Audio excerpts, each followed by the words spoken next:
उद्योगपती गौतम अदानींचा महाराष्ट्राच्या राजकारणाशी संबंध काय हा प्रश्न विचारण्याचं कारण म्हणजे महाराष्ट्राच्या 2024च्या विधानसभा निवडणुकीचा प्रचार अंतिम टप्प्यात आलेला असताना महाराष्ट्रातील वरिष्ठ नेते या गौतम अदानींच्या त्यांच्या संबंधांबद्दल वेगवेगळी वक्तव्य करतायत आणि वेगवेगळे आरोप प्रत्यारोप करतायत। त्यामुळे गौतम अदानींचा महाराष्ट्राच्या राजकारणाशी इथल्या राजकारण्यांशी कसा संबंध आहे, कितपत संबंध आहे आणि महाराष्ट्राच्या राजकारणावरती ते कसा प्रभाव टाकून आहेत हे आपण या व्हिडिओमध्ये जाणून घेण्याचा प्रयत्न करणार आहोत। सुरुवातीलाच इथं हे नमूद करणं आवश्यक आहे की हा प्रयत्न आपण कितीही प्रयत्न केला तरी गौतम अदानींचे महाराष्ट्रातील वेगवेगळ्या वरिष्ठ राजकारण्यांशी असलेले घनिष्ठ संबंध, इथल्या हजारो कोटी रुपयांच्या प्रकल्पांमध्ये असलेली त्यांची भागीदारी आणि हे सगळं पडद्याआड राहावं यासाठी सगळ्यांकडून होत असलेले प्रयत्न, यामुळे आपण कितीही प्रयत्न केला तरी हा संबंध आपण एका मर्यादेपर्यंतच उघड करण्याचा प्रयत्न करू शकतो। आपण सुरुवात करूयात काही दिवसांपूर्वी अजित पवारांनी केलेल्या वक्तव्यांनी। एका न्यूज पोर्टलला दिलेल्या मुलाखतीमध्ये उपमुख्यमंत्री अजित पवार यांनी असं म्हटलं की भारतीय जनता पक्ष आणि त्यावेळची म्हणजे 2019ची एकसंध राष्ट्रवादी एकत्र यावेत आणि त्यांनी सरकार स्थापन करावं यासाठी भारतीय जनता पक्षाचे वरिष्ठ नेते ज्यामध्ये अमित शहा, देवेंद्र फडणवीस यांची आणि राष्ट्रवादीचे नेते शरद पवार, प्रफुल्ल पटेल आणि अजित पवार यांची दिल्लीतील गौतम अदानींच्या निवासस्थानी बैठक झाली होती।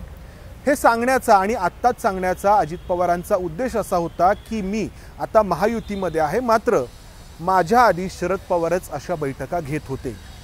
मात्र हे सांगताना अजित पवारांनी गौतम अदानींच्या घरी हे बैठक झाली हे उघड केलं, जे नवीन होतं आणि त्यातून पुन्हा आरोप प्रत्यारोप सुरू झाले। खरं तर ही अशी बैठक शरद पवार भारतीय जनता पक्षाच्या नेत्यांसोबत करत होते। हे आरोप, हे दावे देवेंद्र फडणवीस यांनी याआधी अनेकदा केलेत आणि हे दावे करताना देवेंद्र फडणवीसांचा हा प्रयत्न आहे की शरद पवारांनी आमच्याशी बोलणी सुरू केली आणि आम्हाला फसवलं आणि सरकार मात्र इकडे महाविकास आघाडीचं त्यांनी स्थापन केलं। मात्र हे आरोप करताना या बैठका गौतम अदानींच्या घरी होत होत्या हे मात्र आतापर्यंत कोणीही उघड केलं नव्हतं। अजित पवारांनी हे उघड केलं आणि त्यानंतर शरद पवारांनी पुन्हा त्याच न्यूज पोर्टलला मुलाखत देताना असं म्हटलं की हो, गौतम अदानींच्या घरी बैठक झाली, मात्र त्या बैठकीला गौतम अदानी उपस्थित देखील होते, मात्र चर्चेमध्ये किंवा सरकार स्थापन करण्यामध्ये मात्र त्यांचा कोणताही रोल नव्हता। गमतीचा भाग म्हणजे त्याआधीच अजित पवारांनी त्यांच्या आधीच्या वक्तव्यापासून म्हणजे गौतम अदानींच्या घरी अशी बैठक झाली यापासून दुसऱ्याच दिवशी गुमजाव केला आणि गौतम अदानी तिथे नव्हते असं सांगितलं। मात्र शरद पवारांनी हे सांगितलं की गौतम अदानी होते, मात्र त्यांचा त्या बैठकीमध्ये किंवा चर्चेमध्ये कोणताही सहभाग नव्हता। आणि तिसरीकडे एका वृत्तपत्राला देवेंद्र फडणवीस यांनी जी मुलाखत दिली त्या मुलाखतीमध्ये देवेंद्र फडणवीस असं म्हणाले की ही बैठक झाली, मात्र कुठे झाली, कोणत्या उद्योगपतीच्या घरी झाली हे काही सांगता येणार नाही। तर या तीन वरिष्ठ नेत्यांची ही तीन वेगवेगळी वक्तव्य आपापल्या राजकारणाला अनुसरून अशी, आणि त्यामुळं गौतम अदानी हे महाविकास आघाडीच्या आधी जे काही घडलं महाराष्ट्राच्या राजकारणामध्ये ते घडण्याच्या पाठीमागे होते का, आणि त्यानंतर चौथा या सगळ्या गोष्टींना जो अँगल आहे, जो कोण आहे, तो आहे राहुल गांधी यांच्या आरोपाचा, जो आरोप राहुल गांधी यांनी गुरुवारी केला आहे, ज्यामध्ये राहुल गांधी असं म्हणतायत की महाविकास आघाडीचं सरकार, उद्धव ठाकरे यांच्या नेतृत्वाखालील सरकार पाडण्यामध्ये या गौतम अदानींचा सहभाग होता। आणि त्यानंतर जे महायुतीचं सरकार सत्तारूढ झालं एकनाथ शिंदे यांच्या नेतृत्वाखाली, ते सरकार स्थापन होण्यामध्ये देखील या गौतम अदानी यांचा सहभाग होता। आता हे त्रांगडं आपण समजून घ्यायला हवं। एकीकडे गौतम अदानी यांच्याशी संबंध आहेत किंवा त्यांच्या प्रेमामध्ये आहेत तर कोण, भारतीय जनता पक्षाचे नेते अजित पवार, एकनाथ शिंदे आणि आत्ता विरोधी पक्षामध्ये असलेले शरद पवार, आणि दुसरीकडे एकनाथ शिंदे हे वेगळे झाल्यानंतर या गौतम अदानींवरती टीका कोण करतायत तर उद्धव ठाकरे, आणि राहुल गांधी आणि काँग्रेसचे नेते तर टीका आधीपासूनच करतायत हे आपण जाणतो। तर या सगळ्याला अनेक कोण आहेत, अनेक अंग आहेत, अनेक प्रकल्प महाराष्ट्रातले ज्यांची किंमत काही हजारो कोटी रुपयांमध्ये आहे हे याच्याशी संबंधित आहेत। खास करून धारावी पुनर्वसन प्रकल्प हा जो 23,000 कोटी रुपयांचा आहे असं सांगितलं जात आहे। तर त्यावरून देखील ठाकरे यांच्याकडून, त्यांच्या पक्षाकडून अदानी यांच्यावरती सातत्याने टीका होते आहे। राहुल गांधी आणि काँग्रेसकडून होणारी टीका तर आपण सगळे जाणतोच आहोत। तर हे महाराष्ट्राच्या राजकारणातील त्रांगडा आहे किंवा महाराष्ट्रातील राजकीय पक्ष हे असे वेगवेगळ्या प्रकारे या गौतम अदानींबद्दल व्यक्त होत आहेत। गौतम अदानींबद्दल आपल्याला बऱ्यापैकी माहिती आहे, मात्र तरी देखील गौतम अदानींचा जो उद्योगपती म्हणून आणि महाराष्ट्राच्या राजकारणाशी संबंधित एक उद्योग व्यावसायिक म्हणून कसा संबंध आहे याचा आपण एक धावता आढावा घेण्याचा प्रयत्न करणार आहोत। अर्थातच हा धावता आढावा आहे। सर्वांना ठाऊक आहे की गौतम अदानी यांचा जन्म अहमदाबाद गुजरातमध्ये झाला। त्यांचे वडील हे एक कपडे व्यावसायिक होते। लहान असा त्यांचा कपड्याचा व्यवसाय होता आणि या व्यवसायामध्ये त्यांची एकूण जी काही कुटुंब आहे ते त्यांना साथ देत होतं। या गौतम अदानींच्या वडिलांचं नाव शांतीलाल आणि आईचं नाव शांताबेन। त्यांना एकूण 7 मुलं ज्याच्यामध्ये या गौतम अदानींचा समावेश होता। शालेय शिक्षण त्यांचं गुजरातमध्ये झालं।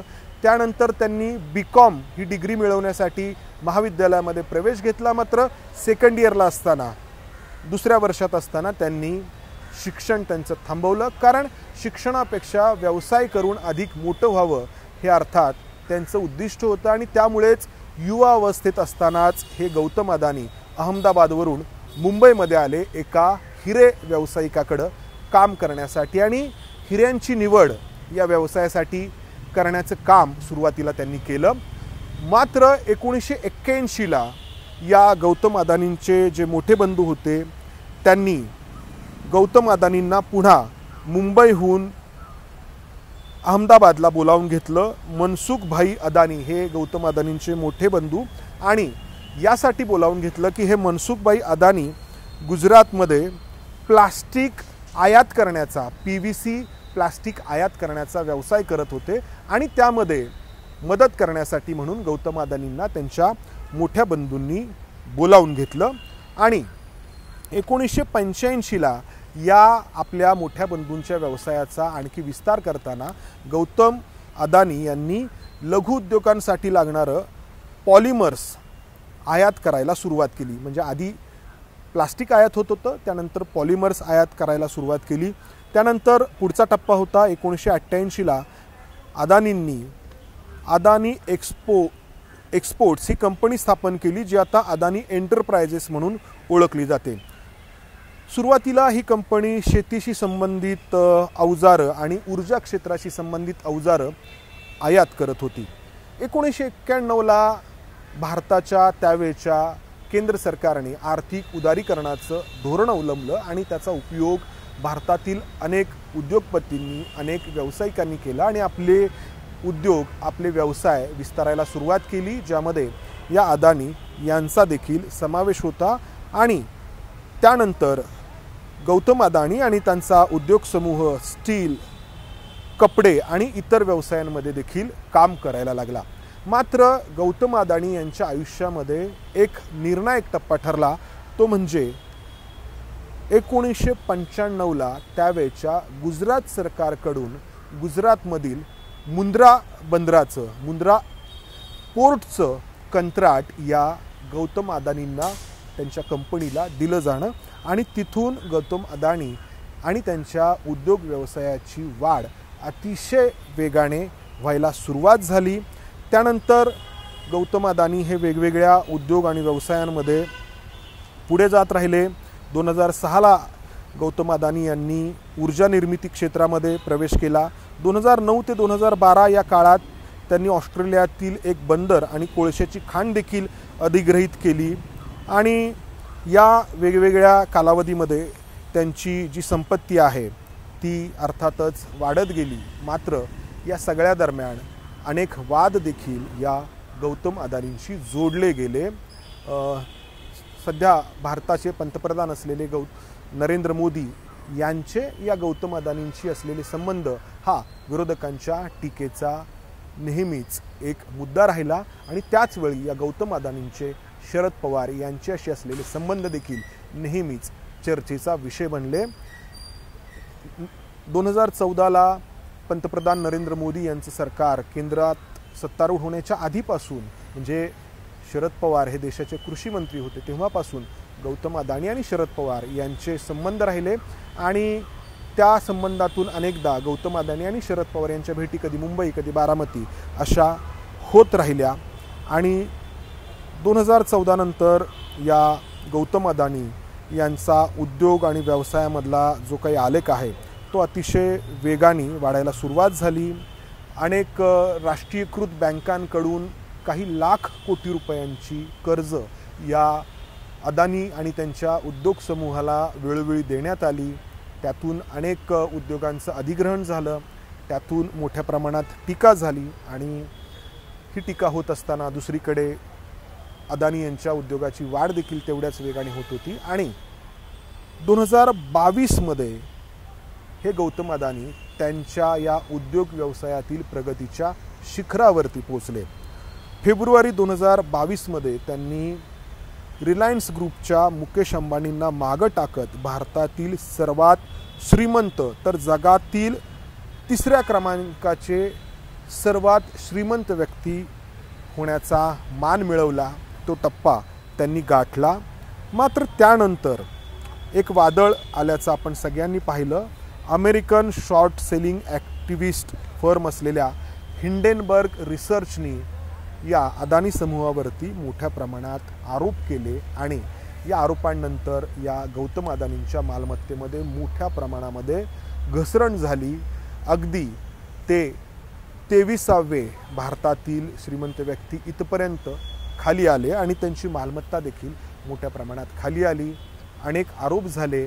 त्यानंतर सर्वोच्च न्यायालयामध्ये याचिका दाखल करण्यात आली की या सगळ्या अदानी यांच्या प्रकरणाची CBI मार्फत किंवा एक वेगळी SIT नेमून चौकशी करण्यात यावी। मात्र सर्वोच्च न्यायालयाने ही याचिका फेटाळली आणि अदानी यांना दिलासा दिला।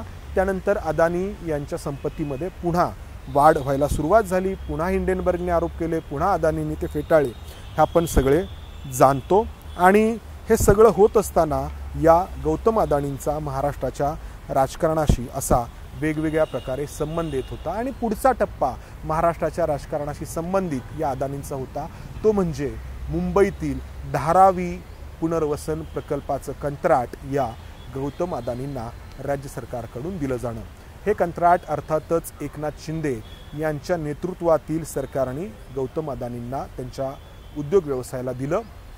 त्याच्यावरून मोठ्या प्रमाणात आरोप आणि प्रत्यारोप केले जात आहेत। तर मुंबईतील धारावी झोपडपट्टी आपण सगळे जाणतो।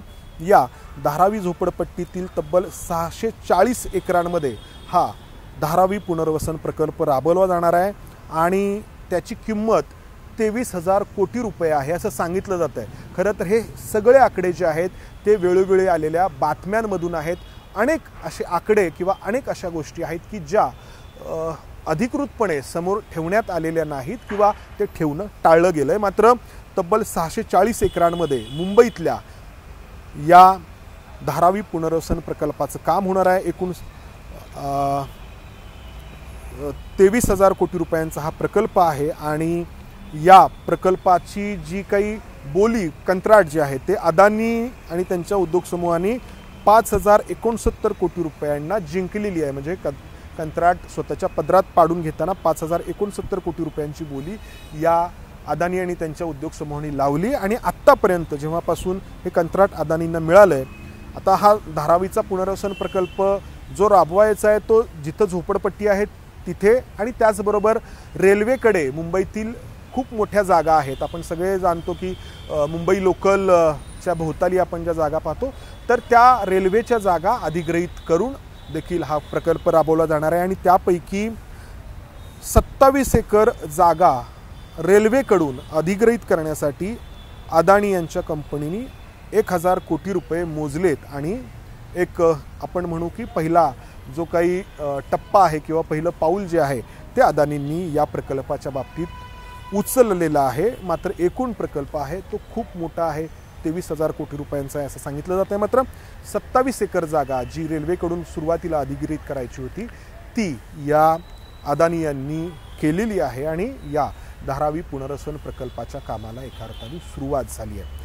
तर असा हा या गौतम अदानींचा त्यांच्या उद्योग समूहाचा महाराष्ट्राशी असलेला संबंध खूप मोठे संबंध आहेत। विदर्भातील अनेक कोळशाच्या खाणी देखील या अदानींच्या उद्योग समूहाला मिळालेल्या आहेत। मुंबई आंतरराष्ट्रीय एअरपोर्टचे 74% स्टेक्स शेअर्स देखील या अदानी यांच्या कंपनीच्या मालकीचे आहेत। इतरही अनेक असे प्रकल्प आहेत की जे नजीकच्या काळामध्ये अदानी यांच्या कंपनीला मिळालेले आहेत आणि त्यातून या अदानी यांच्यावरती वेळोवेळी आरोप होतोय। मात्र मी सुरुवातीला जसं म्हटलं की हा आरोप काँग्रेस आणि ठाकरे यांच्याकडून होतोय, मात्र त्यांचे मित्रपक्ष असलेले जे शरद पवार आणि त्यांचा पक्ष आहे ते अदानींवरती आरोप करत नाहीत।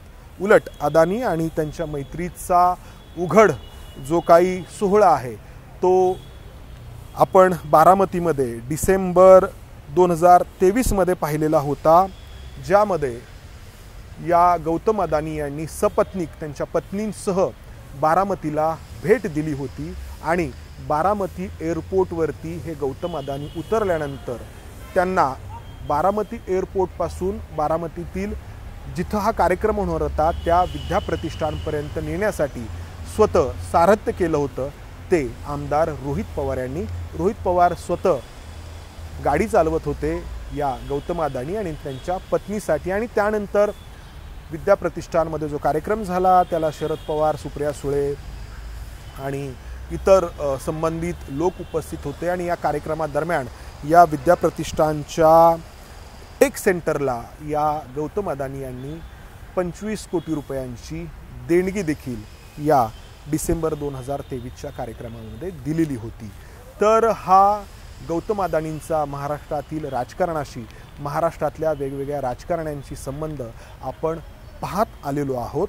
खरं तर उद्योग आणि व्यावसायिकांशी राजकारण्यांनी संबंध ठेवूच नये असं काही नाही, याच्या आधी अनेक पक्षांनी अनेक नेत्यांनी ते संबंध ठेवलेले आहेत। मात्र इथं हा चर्चेचा मुद्दा यासाठी होतो की गौतम अदानींनी महाराष्ट्रामध्ये त्यावेळी एकसंध राष्ट्रवादी आणि भारतीय जनता पक्ष यांचं सरकार स्थापन करण्यासाठी प्रयत्न केला होता असा आरोप होणं आणि त्यानंतर महाविकास आघाडीचं सरकार पाडण्याचा त्यांनी प्रयत्न केला हा दुसरा आरोप होणं आणि त्याला आत्ता सत्तेत असलेल्या काही नेत्यांनी दुजोरा देणं, काही नेत्यांनी ते नाकारणं आणि या संबंधांच्या वेगवेगळ्या चर्चा त्यामुळं आणखी जोर धरतायत।